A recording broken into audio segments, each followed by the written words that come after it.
गणपती बाप्पाचं सांगतो. आता गणपती बाप्पाच्या आई वडिलांचं, आता गणपती बाप्पाचं आले तर थोडी विस्तृत माहिती तुम्हाला सांगून जातो. गणपती बाप्पांचं आई वडील, तुम्ही शाळेत जाताना गणपती बाप्पांच्या आई वडिलांचं नाव सांगा बरं. वा, टाळ्या होऊन जाऊ द्या, दादा करता. 4-5 दादाने वा, हुशार आहे बरं का कॉलनीतले मुलं. वा वा वा वा वा. आता शेवटपर्यंत शांत बसून ऐकायचं. मी अशीच प्रश्न विचारणार बरं का. जो जास्त उत्तर देईन त्याला मी बक्षीस देईन, हा बरं का. आता शांत बसायचं एकदम. खूप प्रश्न विचारणार आहे. मग आता प्रश्न विचारणार म्हटल्यावर तुम्ही काय बसलं पाहिजे? शांत बसलं पाहिजे. पिंडर ऑफ सायलंट. वा, हुशार मुलं आहे तुम्ही. आता गणपती बाप्पाच्या आई वडिलांचं नाव पार्वती माता आणि शिव. गणपती बाप्पाच्या भावाचं नाव कोणी सांगू शकेल का? वा, दादांकरता एकदा टाळ्या होऊन जाते. वा, हुशार मुलं आहे. वा वा वा. हा, गणपती बाप्पाला अजून पण भाऊ होते बरं का, आमच्या माता मावल्या. सांगा बरं, माहितीये का? कार्तिकेय हा मोठा भाऊ होता आणि गणपती बाप्पाचा सुकेश नाव लक्षात ठेवा. कोणी महाराज लोक सांगत नाही, आपण फार डीप मध्ये जातो. सुकेश, जलंधर, ध्यानात घ्या. अय्यप्पा आणि भूमा. काय? सुकेश, जलंधर, अय्यप्पा आणि भूमा. साऊथ मध्ये अय्यप्पा नावाची देवता आहे पहा. हा हा, अय्यप्पा. ती अय्यप्पा म्हणजे गणपती बाप्पा. पंजाब मध्ये जलंधर पण आहे का? जलंधर कशामुळे काय? आता घरी गेल्यावर गुगल करा, इथं नका करू. कारण आता सगळी माहिती गुगल देतं ना हो. महाराज लोक काय गुगल सगळं सांगतं. तुम्ही बसल्या बसल्या, मी खरं सांगतोय की नाही, बसल्या बसल्या ट्राय करून पहा. त्यानंतर गणपती बाप्पाला 12 नाव आहे बरं का, 12 नाव. त्यानंतर गणपती बाप्पाच्या बहिणीचं नाव कोणी सांगू शकेल का? बहीण गणपती बाप्पाची अशोक सुंदरी. अशोक सुंदरी नावाची गणपती बाप्पाची बहीण आहे. आणि ती बहीण, तुम्ही भागवत कथा जर श्रवण केली असेल तर नहुष राजा चरित्र आलेलं आहे, नहुष राजाला दिलेली बरं का. हा हा. आणि भगवान मी प्रश्न विचारला ना भाऊ तुला, मी लॉलीपॉप देईन बघा, वाढत लॉलीपॉप आहे आपलं, थोडं छान जावं थोडे. हा हा हा, नहुष राजांना दिली. त्यानंतर गणपती भगवान भोले बाबांना अजून सुद्धा नागकन्या होत्या बरं का, नागकन्या. आता ते नागकन्यांचे नाव ऐका. हा, नागकन्या जया, विषहर, शामिल, बारी, देव आणि दोतली या कार्तिकेयाच्या बहिणी आणि भगवान भोले बाबांच्या नागकन्या होत्या. त्यानंतर भगवान गणपती बाप्पाच्या बायका कोणी सांगू शकता का? बायका म्हणजे पत्नी. हा, रिद्धी सिद्धी ना आपली घरची, ती पण जिद्दी. I I I I.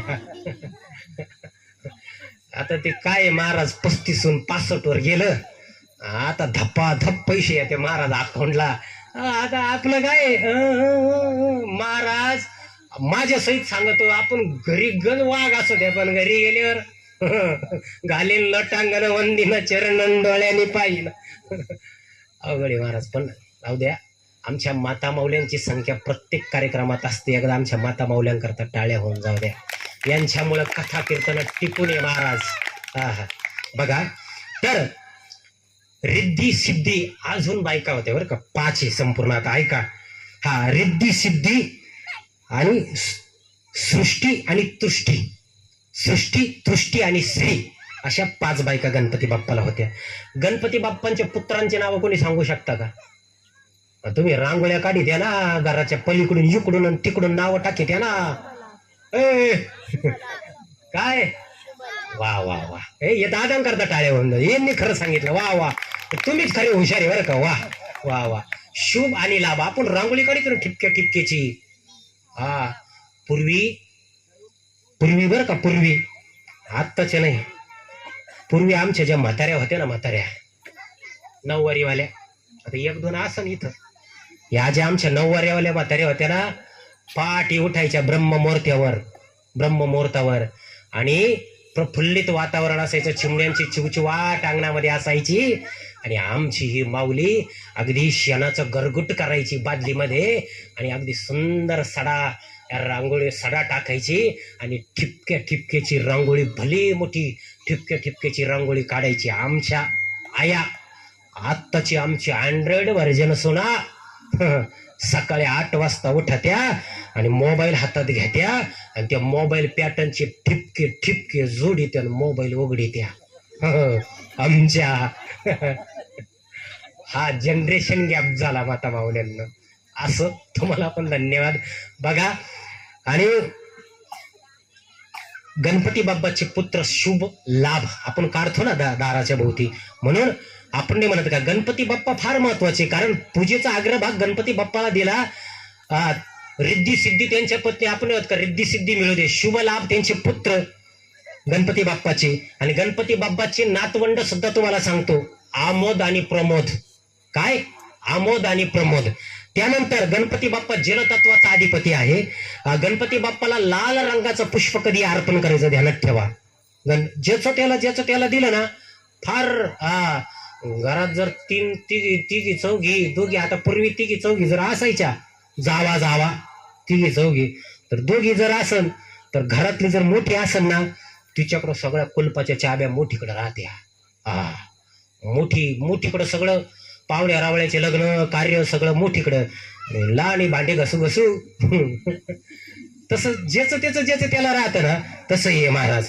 देवाला लाल रंगाचं फुल गणपती बाप्पाला प्रिय आहे. गणपती बाप्पाला लाल रंगाचं फुल, मग ते गुलाबाचं असू द्या, जास्वंदाचं फुल फार प्रिय आहे, म्हणून घरापुढं जास्वंदाचं फुल असावं. त्यानंतर प्रिय वस्तू दुर्वा आणि शमीपत्र आहे गणपती बाप्पाला, बरं का. त्यानंतर गणपती बाप्पाचा अस्त्र पाश आणि अंकुश आहे. गणपती बाप्पाचं वाहन कोणतं आहे सांगा बरं गणपती बाप्पाचं? मुंगूस नाही, मुंगूस नाही. उंदीर. वा टाळ्या होऊन जाऊ द्या एकदा. वा. पण आता उंदीर हे वाहन 4 युग आहे, कृत त्रेता द्वापर कली. 4 युगात वाहनं वेगवेगळी, बरं का. गल्लत करायची नाही. आपण सर्रासपणे मूषक म्हणतो उंदीर मामा. नाही. 4 युगामध्ये 4 प्रकारचे आहे. बघा, सतयुगामध्ये गणपती बाप्पा सिंहावर विराजमान होते. कोणत्या युगात? सिंहावर. सतयुगामध्ये. त्यानंतर त्रेतायुगामध्ये मयूर म्हणजे काय? कोणता राष्ट्रीय पक्षी आपला? वाह, क्या बात. या पार्क मध्ये पोर लय हुशार आहे हो. वा शाब्बास. त्याच्यानंतर द्वापार युगामध्ये मूषक म्हणजे उंदीर मामावर बसलेले होते, आणि आता कलियुगामध्ये अश्वावर विराजमान आहे गणपती बाप्पा, बरं का. ध्यानात ठेवायचं. त्यानंतर हे अशी असणारी गणपती बाप्पा ही देवता आहे, म्हणून गणपती बाप्पाचं मंदिर आहे. या गणपती बाप्पाच्या गोष्टी आपल्याला माहित पाहिजे.